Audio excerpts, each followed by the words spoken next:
سیدنا ابو ہریرہ رضی اللہ عنہ کہتے ہیں کہ رسول اللہ صلی اللہ علیہ وسلم سے یہ سوال کیا گیا کہ فرض نماز کے بعد کون سی نماز سب سے زیادہ فضیلت والی ہے؟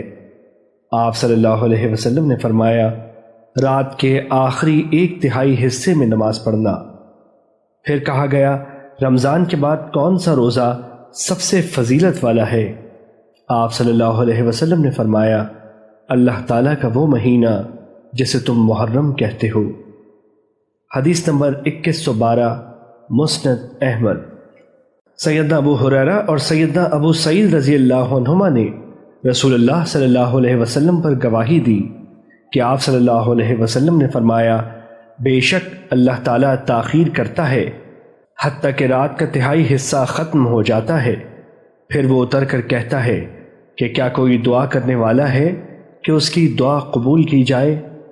کیا کوئی بخشش مانگنے والا ہے کہ اسے بخش دیا جائے؟ حدیث نمبر 2113، مسند احمد۔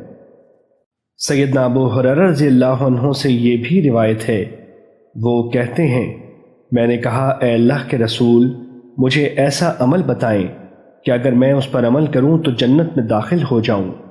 آپ نے فرمایا، سلام عام کر، کھانا کھلا، صلہ رحمی کر، اور رات کو جب لوگ سوئے ہوئے ہوں تو اٹھ کر نماز پڑھ، پھر سلامتی کے ساتھ جنت میں داخل ہو جا۔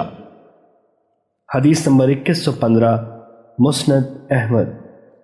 ابو مسلم کہتے ہیں، میں نے ابو ذر رضی اللہ عنہ سے کہا، رات کا کون سا قیام افضل ہے؟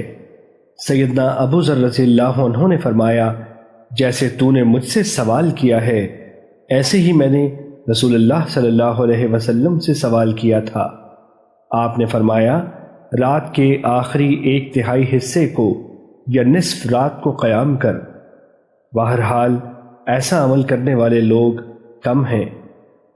حدیث نمبر 2116، مسند احمد۔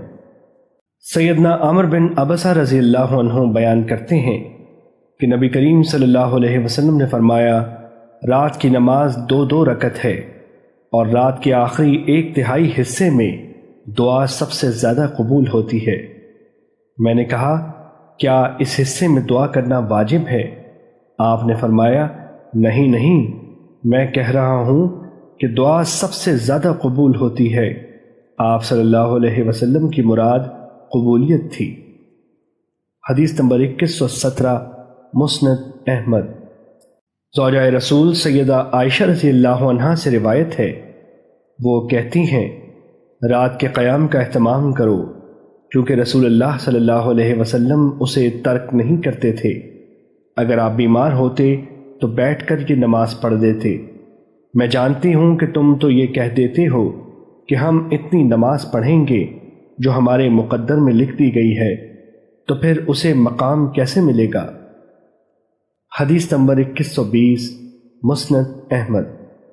سیدہ عائشہ رضی اللہ عنہا سے مروی ہے، وہ کہتی ہیں کہ جب رسول اللہ صلی اللہ علیہ وسلم رات کو نماز پڑھتے تو اتنا قیام کرتے حتیٰ کہ آپ کے قدم پھٹ جاتے۔ اس لیے انہوں نے ایک دن کہا، اے اللہ کے رسول، آپ اتنا لمبا قیام کیوں کرتے ہیں جبکہ آپ کے اگلے اور پچھلے تمام گناہ بخش دیے گئے ہیں؟ آپ صلی اللہ علیہ وسلم نے فرمایا، اے عائشہ، کیا میں بہت زیادہ شکر گزار بندہ نہ بنوں؟ حدیث نمبر 2121، مسند احمد۔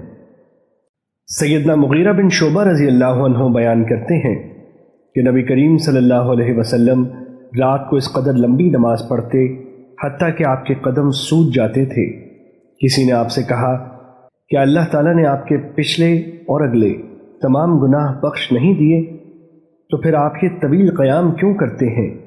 آپ صلی اللہ علیہ وسلم نے فرمایا، کیا میں اللہ تعالیٰ کا بہت زیادہ شکر گزار بندہ نہ بنوں؟ حدیث نمبر 2122، مسند احمد۔